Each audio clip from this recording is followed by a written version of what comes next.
Everybody, morning devotion में आपका स्वागत है। और एक लंबे अंतराल के बाद मैं 5 मिनट में 5 बातों को लेकर के आपके सामने फिर से हाजिर हूँ। आज का जो मेरा विषय है वो है एक आइडियल फैमिली या एक आदर्श परिवार।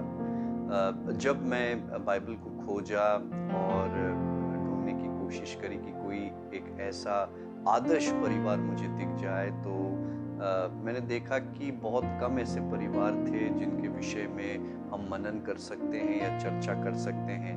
Even people like David, Dawood देख लो या सैमुअल देख लो, गिदोन देख लो, सबके परिवार में कहीं ना कहीं कुछ ना कुछ समस्या रही थी।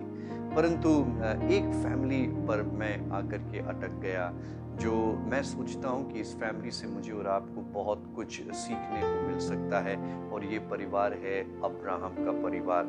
सबसे पहली बात अब्राहम के परिवार के विषय में हम ये कह सकते थे कि ये ऐसा फैमिली था जो परमेश्वर का दर्शन पाया हुआ परिवार था।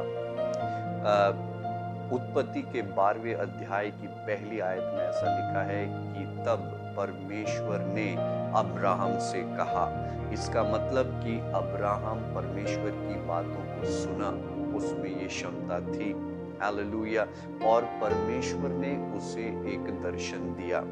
हमेशा एक आदर्श परिवार में एक ना एक व्यक्ति ऐसा होता है, और जनरली जो पुरुष होते हैं उनके लिए एक ये विशेष रिक्वायरमेंट है कि वे परमेश्वर की आवाज को सुने।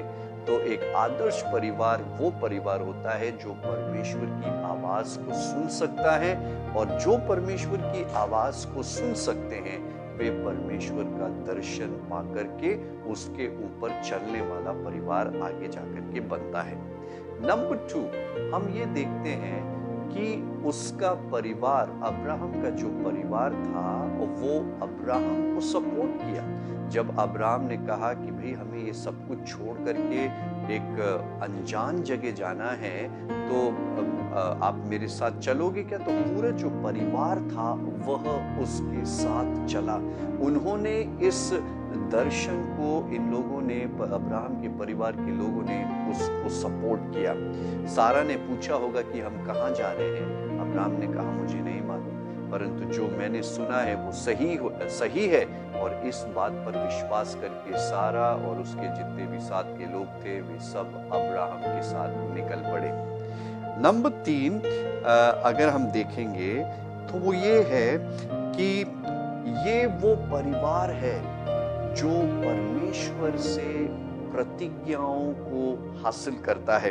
हम जानते हैं कि अब्राहम और सारा ने 25 साल निकाल दिए इंतजार करते, परंतु वो विश्वास में डगमगाए नहीं। और उन्होंने इन 25 सालों में अपने विश्वास को इतना मजबूत किया कि जो असंभव सी बात थी उसको संभव उन्होंने अपने जीवन में होते हुए देखा है। नंबर 4, ये वो फैमिली है जो इंटरसीड करता है, मध्यस्थता करता है। हम देखते हैं कि जब परमेश्वर सदोम और अमोरा को नाश करने के लिए जा रहे थे, उस दूत को भेजा उन्होंने, तो अब्राहम उस 2 शहरों के लिए इंटरसीड करता है। कहता है कि प्रभु 50 हो गए फिर भी नाश कर दोगे क्या? 45 हो गए तब भी नाश कर दोगे क्या? 40, 30, 20, 10 तक वो पहुंचता है परमेश्वर के साथ इस बात को करने के लिए कि प्रभु आप इन 2 शहरों को बख्श दो। हालेलुया। ये वो परिवार है जो इंटरसेशन, मध्यस्थता में उसका हार्ट है, वो इन बातों को करने पर विश्वास करता है। आखिरी बात इस परिवार के विषय में मैं ये कहना चाहता हूँ कि वो संकट के समय में जब हवा उनके विरोध में थी तब भी वो स्थिर बने रहे। परमेश्वर ने अब्राहम से कहा कि तेरा वो संतान जिससे तू अत्यंत प्यार करता है, मेरे लिए मोरिया पर्वत पर तू उसको बलिदान कर दे। ऐसे कठिन परिस्थिति में, ऐसी विपरीत परिस्थिति में वो परमेश्वर पर भरोसा रखा और आगे हम जाके देखते हैं कि वही परमेश्वर उनके लिए यहोवा ईरे बन करके खड़ा हुआ। हालेलुया। वो परिवार जो परमेश्वर को कठिन समय में उसके ऊपर भरोसा और अपना विश्वास रखता है, वो परमेश्वर के प्रोविजंस को या प्रबंध को देखता है। हालेलुया। इन 5 बातों से प्रभु आप सबको, मुझे और आपको, हम सबको आशीष दे।